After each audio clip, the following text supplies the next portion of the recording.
আমি না এতদিন বিশ্বাসই করতে চাইনি যে এই হেয়ার অয়েলটা এতটা ভালো হবে। তো ভিডিওটা পোস্ট করার 1 সপ্তাহ আগে আমার এই ভিডিওটা করা, আর 1 সপ্তাহ আমি ইউজ করছি এই তেলটা। সত্যি বলতে ভীষণ উপকারী। যারা ভাবছো করবে আমার মতো দেরি না করে কিন্তু ঝটপট বাড়িতে বানিয়ে ফেলো। হ্যালো, আমি রচনা আর নিয়ে চলে এসেছি তোমাদের জন্য আজকে একটা দারুণ জিনিস। আমি জানি তোমরা আগে প্রত্যেকেই দেখেছো, কিন্তু আমার মতোই তোমরাও কেউ বানাবো করে বানাতে পারোনি। তো সত্যি বলছি, আর দেরি করো না, অবশ্যই ঝটপট করে বানিয়ে ফেলো।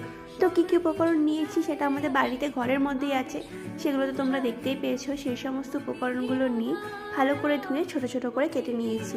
আর তারপরে দিয়ে দিয়েছি 100% পিওর একটা কোকোনাট অয়েল। আর তারপরে দিয়ে দিয়েছি ওই দুটো মতো পেঁয়াজ, ছোটো পেঁয়াজটা সবসময় ইউজ করবে এইসব ক্ষেত্রে। আর দেখো, ওটা ভালো করে ফুটিয়ে নিয়ে আমি একটা জারে স্টোর করে রাখলাম। 1 সপ্তাহ তো আমি ইউজ করছি, সত্যি বলছি ভীষণ ভালো। তোমরাও যারা ভাবছো করে ফেলো। তো চলো, আজকের মতো এতটাই। দেখা হচ্ছে নেক্সট ভিডিওতে। টাটা।